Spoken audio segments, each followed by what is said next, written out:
सोमित के संजोग से भैया कहलखिन जे तीने टा बहिनो छै। हो बाबू तो सोमित के एगो बहिन मरवरिया से फसल छै, दोसर हलवैया से, तेसर मरवरिया से तो पहले फंस गेले सोनरवा से ना। कि रहर कहती रे गपता, अरे रहर कहती रे गपता, अरे तीनों है कचनार जी। कने गौर से सुनबे सब गोटे कि रहर कहती रे गपता, अरे तीनों है कचनार जी। अरे असमधि के तीन महीनिया, समधि के तीन बहिनिया, तीनों के तीनों खेला रहे। समधि के तीनों बहिनिया, तीनों के तीनों खेला रहे। रहर कहती रे गपाता, रहर कहती रे गपाता, तीनों है कचनार जी, और तीनों है कचनार जी।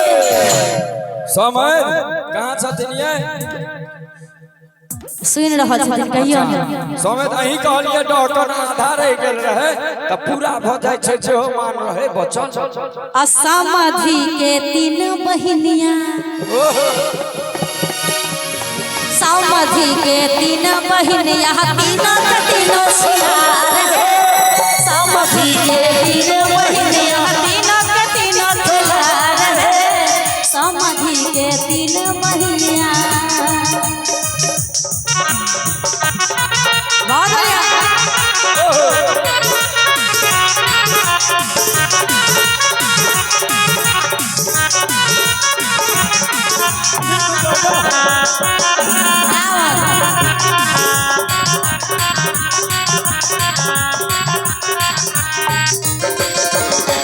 जिया जिया हो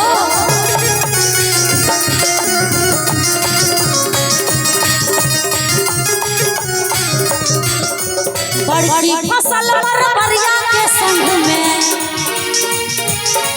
एक मिनट सुनील भैया यो कि बड़ी फसल मरवरिया के संग में, अब मछली फसल छन सोनार से। पहिए वाला सबके फंसा कर बूढ़ा समेत कत छथिन गार्जियन। अब बड़ी फसल मरवरिया के संग में, अब मछली फसल छन सोनार से। और छटकी फसल हलवैया के संग में, और छटकी फसल हलवैया के संग में, तीनों के तीनों खेला रहे। समधि के तीन बहिनिया, तीनों के तीनों खेला रहे। समधि के तीन बहिनिया,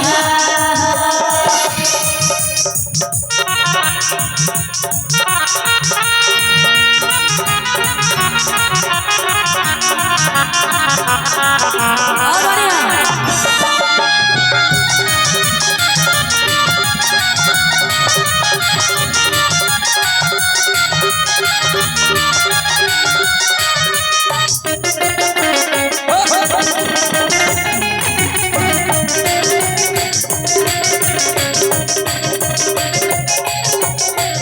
एगो फसल हवा के संग में,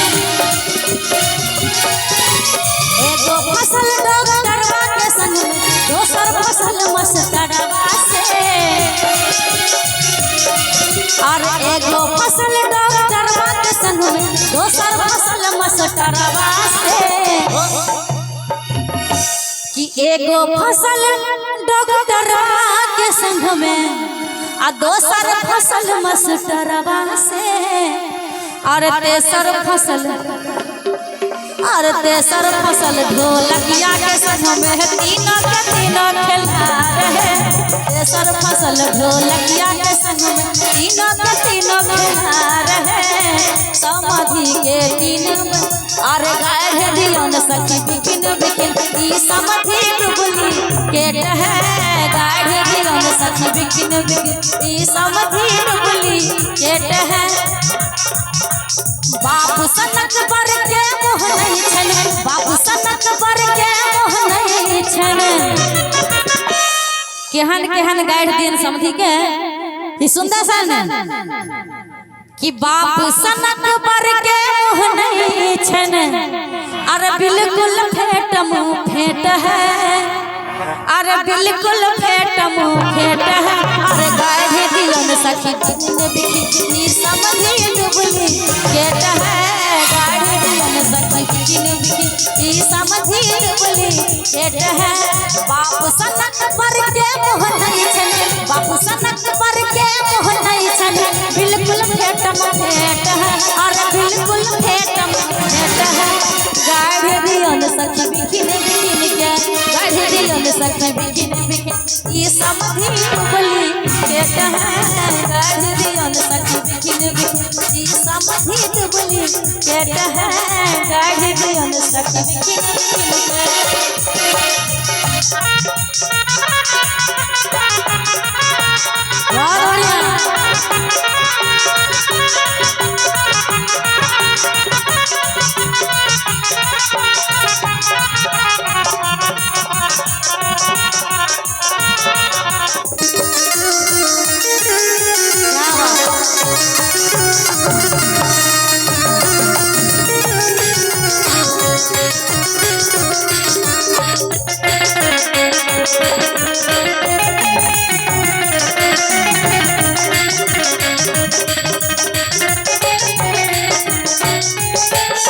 बिना दांत के माछक मोरा डुब डुब गिरने जाई है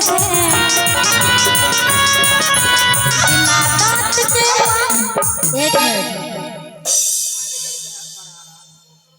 और सोमैत और इंजो अपन मिथिला माटि पानि से जुड़ल क्योंकि भगवान रामक जखन विवाह भेलन है दशरथो एलखिन है मिथिला में तो हुनको मैथिलानी सब डहकन के माध्यम में गैर दकन निकलखिन है क्योंकि अगर सोमैत बेटा बियाह में एलैत आ गैर नहीं सुनलैत तो कनी झुझुआन लगे छे तो सोमैत एहि परंपरा के निर्वाहन करैत ई जे सुंदर सुंदर सोमैत के गायर भेटलन है ओई गायर पर प्रफुल्लित भ 501 टका हमरा समस्त गवैया के वास्ते निछौर एक बेर सोमैत सरकार के लेल हाथ तक इनको एखन बांझल छै नहीं तो एक बेर जोरदार सोमैत सरकार के लेल कनी खनमनाल ताली भ चले।